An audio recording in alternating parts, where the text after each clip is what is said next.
sure to check out Woo and the Vital Crew Sunday nights at 9:30. Our voices, our visions, our views. Real talk on 95.7 Jams. Ann Hurd, Miss Ann Hurd, registered dietitian, licensed nutrition, certified diabetes educator. So I think we can get a lot covered. The medicine that they give you for diabetes, it affects men adversely when it comes to relationships with their wives and girlfriends. Can you go in a little in depth about that? There's so many medications on the market now for diabetes, so that's something to work with your doctor on. I would think hypertensive medications affect them more so than the diabetes medication. You mentioned the burden to the pancreas from a lifestyle of not eating right and everything.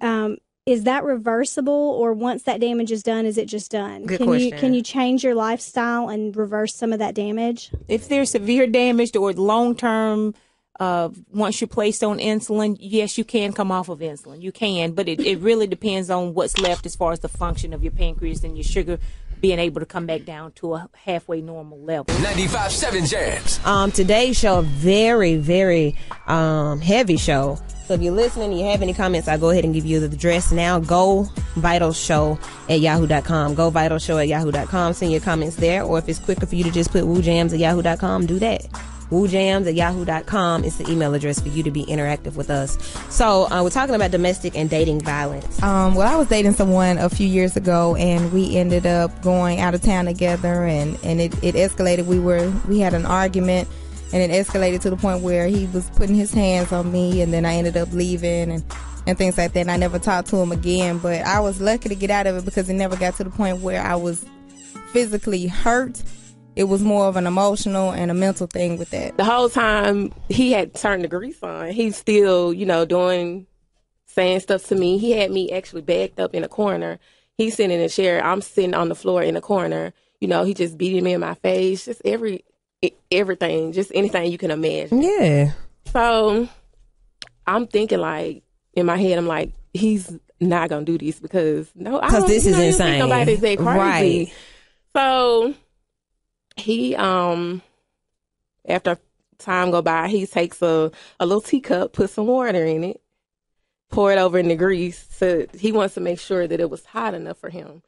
After that, I don't even know really what happened. I know I had my hand covering up my face. He told me, he was like, he was like, look at you. You don't even need, he was like, I was supposed to start my new job. I work at the post office. And I was getting transferred to another post office to work day shift because I work night shift. I was going to start. This happened on a Friday. I was supposed to start there Monday. Wow. He told me, he was like, you're not going to your job. He was like, you don't need your face. You don't even need to be who you are anymore. So he poured he took the grease and he poured the grease on me. I had my hand covering up my face. So I have burns on my right, left, in the top side of my face. My hands got extremely burn because you're trying to block your face and trying to wow. Yeah. And both my legs from top to bottom, my feet, 3rd degree burns. After he did that though, he immediately after he poured the grease on me, I'm laying on my kitchen floor. He started choking me, and he was like telling me, like, be quiet, because I was screaming. And he was telling me to be quiet. And he stopped choking me because he ended up burning his own hands. And he jumped up and he started screaming. That's the only way that I was able to get up and, So you were still able to get up? I was able to get up because only thing I felt at the time was my hands. So, Sergeant Jackson, you hear a couple of things over and over again. He was drunk. There was some drinking involved.